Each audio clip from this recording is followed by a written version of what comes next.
Meus irmãos, terceira parte do estudo, segundo aos Tessalonicenses, capítulo 2. Hoje a gente vai dar uma examinada no verso 3, sobre apostasia. Na parte anterior eu falei muito sobre o nosso coração, o coração do homem, né? Que ele está figurado de altar, né?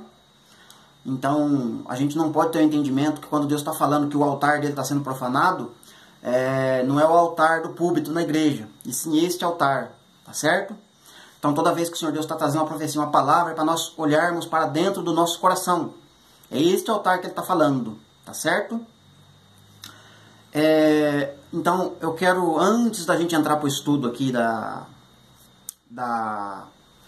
apostasia, eu quero construir uma ideia com vocês, certo? A igreja pentecostal, principalmente a Assembleia de Deus, pentecostais, tem outras também, né? Tem a quadrangular, tem a batista, por aí vai. Um monte de igrejas. E eles têm lá na escatologia deles, a escatologia atual, a escatologia paga, você tem que ter apostila, pagar mensalidade, etc, etc, etc, um monte de coisas lá, né? Pagar os professores, cujos esses professores, né, não estudam, né? Estão pegando um negócio mastigado e passando para frente, empurrando com a barriga, etc. Já falei em partes anteriores. Mas o que eu quero dizer para vocês é o seguinte: dentro dessa escatologia deles, mais precisamente do arrebatamento secreto, quem já assistiu, por exemplo, aquele filme Deixados para Trás? Deixados para Trás. Eu vou falar um pouco deste filme agora. Na próxima parte eu vou falar um pouco mais. Ou seja, eu vou mostrar dois entendimentos. Eu vou mostrar duas partes para vocês fazerem para vocês meditarem e julgar naquilo que eu estou falando, né? Se é coerente. A primeira parte é no sentido de a igreja sair antes, certo? Quando for feito o acordo, essa escatologia entende que a igreja sai antes da terra, certo? E, inclusive, é dito no estudo deles, no ensino deles, que o Espírito Santo sai. E também, eles dizem que é o Espírito Santo que está detendo o anticristo, né? Quem detém o anticristo é o Espírito Santo. Quando a igreja for arrebatada, o Espírito Santo sai da terra e então o anticristo aparece. Isso está no entendimento deles. Mas na verdade, o que detém o anticristo é o tempo determinado dele, né? O Paulo vai falar que é a ocasião própria, né? É o tempo oportuno. É o momento em que Deus reservou, está preparado. É o tempo determinado que está nos profetas, né? Ele só vai ser revelado naquele dia, naquele tempo. E só Deus sabe essa hora, né? Somente Deus. Mas o que eu quero dizer, que o Espírito Santo de Deus não sai da terra em nenhum momento. Não tem base bíblica para isso. Pelo contrário, né? O Espírito Santo de Deus veio justamente para estabelecer o reino, né? Porque o reino de Deus é tomado pela força, certo? Qual força? A força do Espírito Santo. Zorobabel vai ter essa expressão lá em Zacarias, né? Não é por força nem por violência, é pelo meu Espírito. Mas o Espírito Santo vai trazer, está trazendo o reino, mas vai chegar um momento que vai ter peleja, né? Vai ter que ter peleja para tomar o reino, certo? É nesse sentido que a palavra fala, tomar o reino que é com força. Então, verso 3. Ninguém de nenhum modo vos engane, porque isto não acontecerá sem que primeiro venha a apostasia e seja revelado o homem da iniquidade, o filho da perdição, que é o homem da aliança, o príncipe da aliança. Mas lá no filme Deixados para Trás, para quem já assistiu, a igreja sai antes, é arrebatada, some, beleza. E a terra vira um caos, destruição por todos os lados. E o Espírito Santo saiu da terra, né? Então beleza. Primeiro ponto para meditar. Se o Espírito Santo sai da terra, quem é que vai convencer as pessoas que ficarem dos seus pecados, né? Porque quem convence um homem do pecado, da justiça e do juízo é o Espírito Santo. Se o Espírito Santo sai da terra, não tem como o homem se arrepender dos seus pecados. Não tem como o homem herdar o reino, né? Porque quem traz o reino é o Espírito Santo, certo? Então, é um ponto para você meditar. Segunda coisa, essa linha de escatologia, de arrebatamento secreto, diz, e eu também digo, o quê? Uma folha da árvore não cai se não for da vontade de Deus, né? O Espírito Santo, ele está atento a todas as coisas, ele está em todos os lugares, então ele tem precisão em tudo. A folha da árvore só cai se ele permitir. Amém, eu acredito nisso, perfeito, tá certinho. Agora, o Espírito Santo não é injusto, né? Deus não é injusto. No momento do arrebatamento, no momento que acontecer a vinda de Cristo, vai ter pessoas inocentes na terra. inclusive crianças. Agora, como é que o Espírito Santo vai sair da terra, deixando a terra em caos, né? Um monte de pessoa inocente morrendo, porque o Espírito Santo saiu, acabou o controle da terra, a terra fica desgovernada. Então, Deus, a partir desse momento, virou as costas para a terra e disse, dane-se. Eu só olho para a igreja. Não, Deus olha para toda a humanidade, né? Porque Deus amou o mundo de tal maneira que deu seu Filho. Mundo, Ele amou toda a terra, Ele ama todos os homens, né? Ele está olhando por todos os homens, né? E Ele quer salvar todos. Então, quando o Espírito Santo sai da terra, a terra fica desgovernada. Então, Deus está sendo injusto nesse momento, com pessoas inocentes, que eu já disse um pouquinho na parte anterior. Agora, por que tem pessoas na terra que não chegaram a conhecer Cristo ou não entenderam a lei de Cristo? Porque momentos antes teve um grupo de pessoas, ou está tendo um grupo de pessoas, que não querem compromisso com a verdade, ou não entenderam a verdade porque o coração está encoberto, como Paulo fala, pelas paixões, concupiscências da mente e da carne. E essas pessoas então não têm entendimento pleno. Então falam como falsos profetas e enganam a muitos. E quando eles enganam a muitos, muitas pessoas não vão ter o entendimento pleno de Cristo. E Deus está vendo isso. Entende? Então aquelas pessoas que estão sendo enganadas na sua ignorância, quando eu falo ignorância é porque ela não tem o entendimento pleno. Esse outro que conhece, mas não quer fazer a coisa certa, vai ter seu castigo. Então aquela pessoa vai ser destruída, ou vai perder um ente querido, ou sei lá, porque na grande tribulação vai ter muita destruição, muita morte. Então essa pessoa vai morrer inocente. Então Deus está sendo injusto com essa pessoa, não é? Então esse é um ponto para meditar. Se achar coerente isso.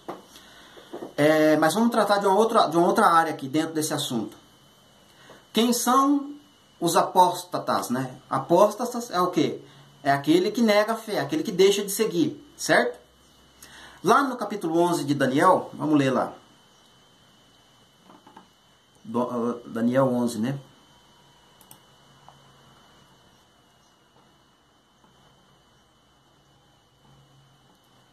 Deixa eu achar o livro do Daniel aqui. Daniel 11, a partir do 28.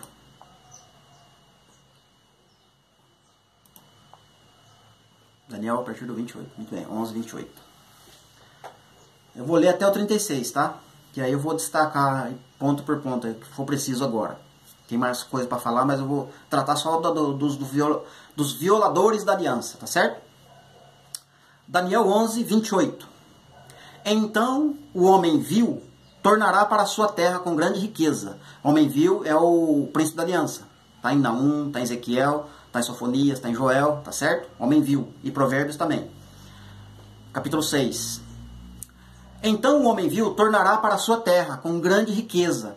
E o seu coração, templo, será contra a santa aliança. E ele fará o que lhe aprouver. E tornará para a sua terra. Então duas coisas aqui interessantes. O coração dele, o templo, né? Supostamente que seria o templo de Deus, mas ele entregou para Satanás, este homem. Então ele aceitou, né, a proposta. O coração dele será contra a Santa Aliança. Então o coração dele não vai ser contra Israel. O coração dele não vai ser contra Jerusalém. O coração dele não vai ser contra, supostamente, o terceiro templo, certo? O coração dele vai ser contra a aliança. Que aliança? A aliança que Deus fez conosco, o Novo Testamento, do qual o Espírito Santo, o Filho de Jesus, né? Minha palavra fala, a gente leu vários textos, e quem examinou os textos que eu coloquei lá, sabe o que eu estou falando com precisão, perfeitamente. Enviou o seu Filho, através do Espírito Santo, no nosso coração, para iluminar o nosso coração, porque o nosso coração é o templo, é o altar. Então, e o nosso coração se torna templo quando nós aceitamos e praticamos a aliança, né, a nova aliança. Então o coração deste homem vil, da besta, do chifre pequeno, do príncipe, vai ser contra a santa aliança. E ele vai fazer o que lhe aprouver. E vai voltar para a sua terra. Então ele vai ser contra a aliança, ele não vai ser contra Israel, entende? Contra Jerusalém, ainda que ele esteja lá. Né? Ainda que ele esteja lá. Então só para vocês verem que não tem muita... como é que eu vou dizer aqui? Lógica, esse negócio de terceiro templo. Para que terceiro templo, que eu venho falando, né? Qual o sentido? Qual o objetivo do terceiro templo? Tá certo? que a palavra está dizendo. Verso 29. No tempo determinado, no ocasião própria, na hora dele, tornará a avançar contra o sul, isto é, o Egito. Mas não será nesta última vez, é a última vez que ele vai descer, olha aí, última vez, como foi da primeira, porque ele já foi uma vez, ele foi uma vez e perdeu, aí ele voltou. Por que ele perdeu? Aí você lê os versos anteriores, ele perde a primeira peleja lá para o Egito. Quando ele volta humilhado e nervoso, aí o coração dele vai se voltar contra a aliança, a santa aliança. Verso 29. No tempo determinado, tornará a avançar contra o sul, mas não será desta última vez como foi da primeira. Verso 30. Porque virão contra ele navios de Quitim, que lhe causarão tristeza. Voltará e se indignará contra a santa aliança, aquela que está no nosso coração, e fará o que lhe aprouver. E tendo voltado, atenderá os que estiverem desamparado a santa aliança. Quem que desampara a santa aliança? Quem entra na apostasia, quem se afasta da aliança, certo? Verso 31. Dele quem? Do príncipe da aliança? Sairão forças que profanarão o santuário. Qual o santuário? O coração do homem, a fortaleza nossa, né? E tirarão o sacrifício diário, estabelecendo a abominação desoladora, como está em Mateus 24:15, Lucas 21:20 e Marcos 13:14, se eu não me engano. Quando virdes o abominável da desolação no lugar santo, templo do homem, quem lê entenda. Verso 32. Aos violadores da aliança, quem que é os violadores da aliança? É alguém que estava na aliança e deixou de seguir, apostatou da fé. Então está no tempo da apostasia. Essas pessoas negaram a fé, certo? Aos violadores da aliança, ele, com lisonjas, lhes perverterá. Mas o povo que conhece seu Deus se tornará forte e ativo, certo? Eu conheço meu Deus, eu sou forte, eu sou ativo, né? Mas olha só, aos violadores da aliança, quem estiver dentro do grupo de pessoas que estão na apostasia, ele, o príncipe da aliança, com lisonjas, ou seja, com palavras, com engano, com mentiras, Paulo vai falar disso lá, na sequência da leitura lá, do capítulo 2, né? Com sinais de prodígio, segundo a eficácia de Satanás, né? Enganará muitos, né? Com sinais e etc, etc. É isso que ele vai fazer. Verso 33.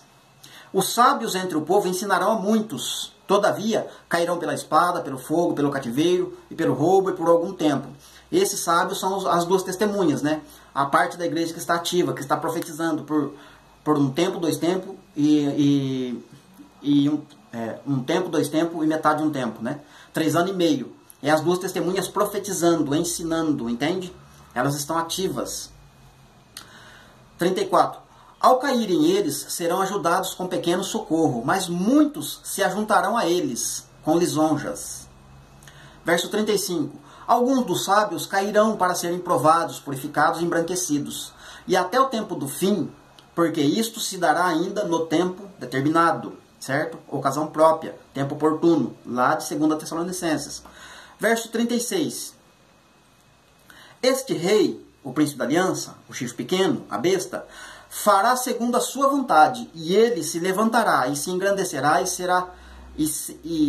se engrandecerá sobre todo Deus, contra o Deus do céu, o nosso Deus, fará coisas incríveis e será próspero, até que se cumpra a indignação, porque aquilo que está determinado será feito, né? Então, ele vai fazer isso, coisas estupendas, né? Ele vai fazer milagres, ele vai fazer sinais, diante de quem? Diante dos que profanaram a aliança, né? Violaram a aliança. E essas pessoas que violaram a aliança são nossos irmãos, certo? Por quê? Porque o ímpio que eu quero dizer é a pessoa que não tem Cristo, a pessoa que não teve a oportunidade de conhecer a Cristo, tá certo? Essa pessoa não tem como ela transgredir a lei. Paulo vai falar lá em Romanos, né? Como é que se diz, né? Se não tem lei, não há transgressão da lei. Ou seja, se não tem lei, não tem como eu pecar, certo? Essas pessoas que não conheceram a Cristo, não conheceram a lei, elas não pecaram, elas estão na ignorância, certo? Não tem o conhecimento de que é pecado. Tem, mas assim, no que eu quero dizer é dentro dessa aliança, né? Então, essas pessoas, não tem como elas violar a aliança, porque elas não estão na aliança, entende? Então, a apostasia vai vir para quem? Para a igreja. Pessoas que estão na aliança vão abandonar a aliança para seguir a besta. entende? No coração. E isso vai acontecer no coração. Não vai acontecer em Jerusalém no terceiro templo. Tá entendendo? Vocês têm só um pensamento aqui que me veio à memória. Lá atrás, no Êxodo, o Senhor Deus fez uma aliança, Êxodo 19, fez uma aliança, um casamento, etc. Deu os 10 mandamentos, beleza, bonitinho, 12 tribos. Não é aceita, nós vamos fazer, pode mandar que nós vamos fazer, nós vamos executar, etc, etc, etc. Beleza, passou. Êxodo 32 ou 33, eu não lembro aqui com precisão, eles fazem um bezerro de ouro, anulando aquela aliança, aquele casamento, certo? Aí Deus pega e fala, Moisés, fala o seguinte, vê quem quer ficar do nosso lado, e quem não quiser ficar, fica do outro lado. E somente a tribo de Levi veio para o lado de Deus, entende? Para o lado de Moisés. Então a tribo de Levi teve que executar todas as outras 11 tribos, né? Muita gente morreu naquele dia, certo? E Deus teve que trabalhar através da tribo de Levi, na área do ensino, do sacerdócio levítico, né? E Arão. Até isso está dentro do profeta Malaquias.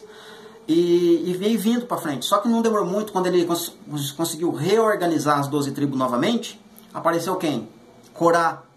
Corá e a sua família, né? Os seus seguidores, né? Mais uma vez de dentro do povo, saindo um povo contra o próprio povo de Deus. Tá entendendo? Para fazer aí, Deus pegou, fez o que? Abriu a terra, né? Engoliu, a terra engoliu aquele grupo de pessoas que, né? De uma certa forma aí está figurado lá, que adoraram a besta, né? E não quiseram adorar a Deus. Então no nosso tempo não vai ser diferente, né? Lá nos 40 anos de deserto, mesma coisa, né? Teve um povo que ele teve que deixar aquele povo morrer para nascer uma nova geração, 12 tribos, para entrar em Canaã, certo? Então, com certeza, no período de grande tribulação, Deus vai permitir que uma geração morra, certo? Uma geração de pessoas cristãos, crentes, lavados no sangue do Cordeiro, né? Hebreus 4:6 vai falar, né? É impossível uma pessoa tendo participado dos bens vindouros, da salvação, do Espírito Santo, dos poderes, etc, etc, trazer essa pessoa ao entendimento. Por quê? Porque essa pessoa, né, assentou no coração de adorar a besta. Não tem mais como trazer ela para o arrependimento, tá certo? Então essa pessoa que está em Cristo Jesus vai se apostatar da fé. É isso que Paulo está falando lá em 2 Tessalonicenses, né? Por isso... mas se diz, vai vir a ira de Deus sobre essas pessoas, né? E essas pessoas vão estar enquadradas dentro das 10 nações, lá de Apocalipse 17, 10 nações, né? Então quando a palavra fala, isso eu vou fazer um estudo mais aprofundado, mais detalhado, vamos falar assim, no futuro, isso que eu vou falar agora, né? Então quando a palavra fala lá no Apocalipse 19, né? A besta foi lançada no lago de fogo, né? Essa besta que ele está falando são as 10 nações. Ou seja, é todo o grupo de adoradores da besta, né? Milhares de pessoas, né? Que vão estar adorando a besta. A besta foi lançada direto no lago de fogo, quando Jesus vir. Entende? Então esse grupo de pessoas que se apostataram da fé, vão ser jogados direto no lago de fogo.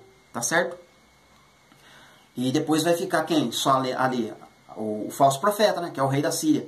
E esse falso profeta, que é Satanás, que é a serpente, ele vai ser jogado num lugar diferente do lago de fogo. Ele vai ser jogado no abismo, nas profundezas, e vai ser preso por 1000 anos. Esse abismo é o além. É um lugar um pouco mais para baixo do que o lago de fogo. O lago de fogo, de enxofre ali, né? É uma região ali, um pouco mais para baixo, né? Da terra. Mas o abismo é além, é um pouco mais profundo, tá certo? Isso que eu estou falando está lá em Isaías capítulo 14, leia lá, tá certo? Mas eu vou fazer um vídeo mais detalhado sobre este assunto. Tá? Então, abismo e lago de fogo é diferente, tá certo? Abismo e inferno é diferente. O inferno é uma coisa e abismo é outra. O além, né? Abismo é o além e o inferno é o mundo dos mortos, tá certo? Mas a gente vai fazer um estudo mais detalhado dessa situação aí, tá certo, gente? Finalizando essa parte... Eu vou voltar com a parte número 4, se eu não estiver enganado. Eu acho que é 4, né? 1, 2, 3, acho que é 4. Na parte 4 eu vou falar de novo do filme Deixados para Trás, com um entendimento diferente. Mas já vou lançar uma pergunta. Quando Jesus fala, estarão 2 no leito, um é tomado e o outro é deixado. Esse que é tomado é arrebatado ou é destruído, é queimado, é lançado no fogo? E aquele que é deixado é o ímpio ou é o justo? Tá? Vai meditando nisso aí, que nós vamos falar disso aí na quarta parte aí, do capítulo 2. Amém? E tem mais coisas pra gente falar aí no capítulo 2, tá certo, gente? Deus abençoe e até a próxima parte, então, em nome de Jesus.